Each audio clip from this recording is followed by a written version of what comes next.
Hi, bakers. Oprah Davidson here with Bakerpedia. Today's Wisdom Wednesday, I like to talk about the topic of creativity.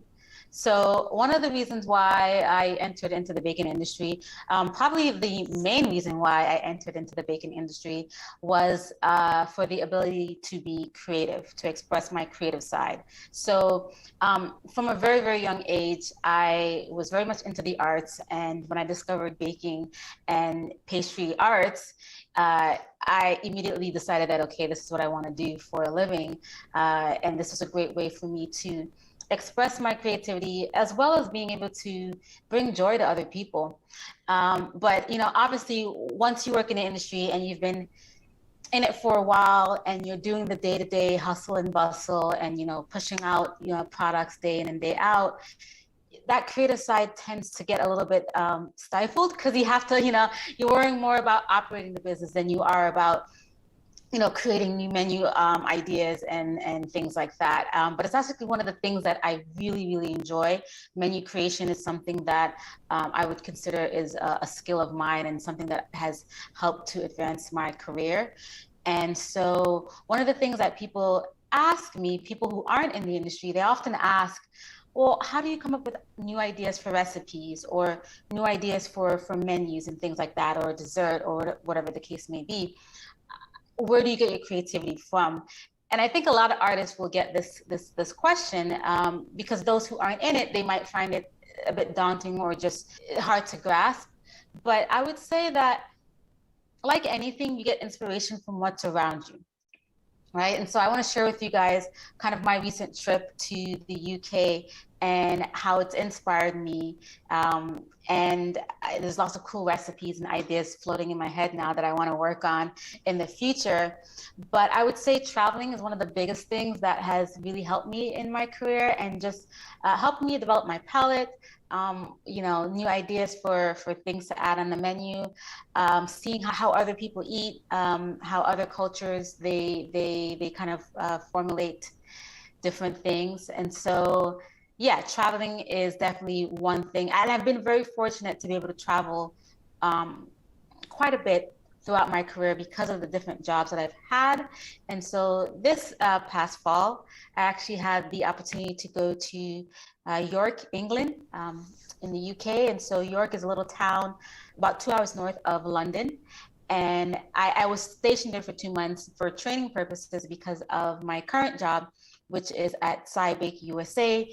For those of you who don't know, SciBake, we provide bakery software solutions for commercial bakeries. So I was out there, and to my surprise, York is this beautiful town that's just flooded with lots of little independent bakeries and lots of little independent food shops. And so, of course, in the name of research, I visited as many as I possibly could. You'll see throughout the photos, lots of the places that I visited, yes, it was dessert based. So I consumed way too much sugar than I should in the past 2 months while I was there. But what was really cool was just seeing comparing British desserts to desserts of, that's here in the States, and the similarities and the differences. And so that was really cool. And there are some desserts that I really, really do enjoy. Some of them we actually already know. We're very familiar with, like, sticky toffee pudding and trifles. And those are the two that come to the top of my head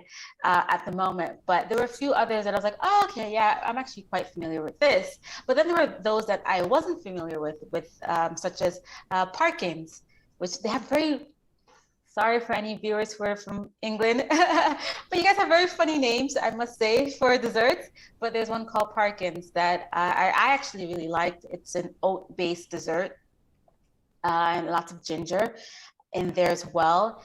There was posset, which I actually did hear of before. I've heard of before at one restaurant that I worked at, lemon posset.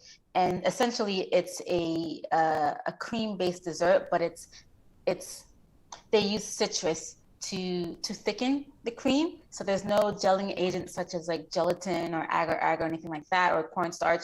They use citrus to create the thickness. And so they have that. Of course, I had my fair share of sticky toffee pudding while I was there. There's also a dessert called treacle. I'm not sure if I'm pronouncing it right.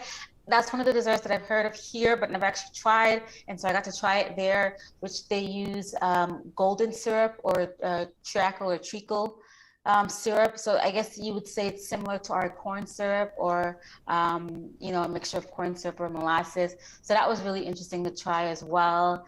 And they use a lot of Biscoff in desserts. So that's really cool. And I'm a huge fan of Biscoff. For those of you who don't know what Biscoff is, it's just a cookie spread, essentially, like speculoos, like that spiced flavored cookie flavor. So that's used a lot in desserts, lots of fruit-based things as well. And so I really did enjoy my time there, visiting lots of different bakeries, trying lots of different types of desserts, and keeping that in the back of my head for when it's time for me to create dessert here in the States for my families, for my loved ones, for clients and things like that. So if you're ever in a pickle, or if you just want to explore and, increase your awareness or knowledge of desserts in general, and you can't travel, obviously traveling is very difficult these days, just going online and researching, checking out different cookbooks from all over the world is a really great way to help inspire creativity. And if you need a boost in, your menu, maybe you've had the same menu for a while and you want to, change it up in the season. So, even seeing what other bakeries do in other places do for their seasonal desserts, and seeing if you can incorporate that into your own pastry program is also very helpful as well. Also seeing what's in season, just looking around in nature is a really great way to inspire you. I've taken lots of pictures when I was there, not just of desserts and bake shops, but also just what was around me.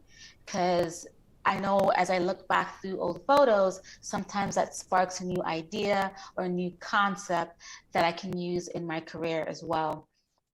Another thing too, I would say is, apart from, cookbooks and, doing your online searching and traveling if you can, just talking to people from different countries, different cultures, even in different states. You'll be surprised, different states have different desserts that they're known for, which is really, really cool. And I learned a lot of that when I was working in hotels, when I worked for the Ritz-Carlton. Because we had a lot of guests that were from all over the world, we often had to be very versatile in our menu and find ways in which we can we can, please those guests, or, sometimes these guests were dignitaries and, from really affluent backgrounds. So we'd give amenities and things like that, and giving them something that reminded them of home was a really special touch.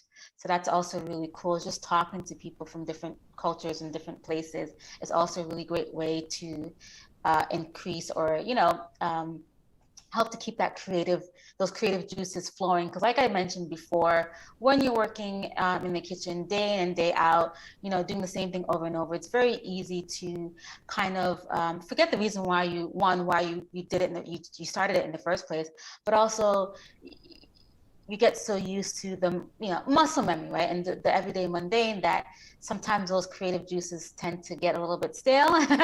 And so that really boosts that spark of inspiration, and reignite that fire that I would say lots of us bakers have. It's definitely a labor of love. What we do is because we're passionate about it.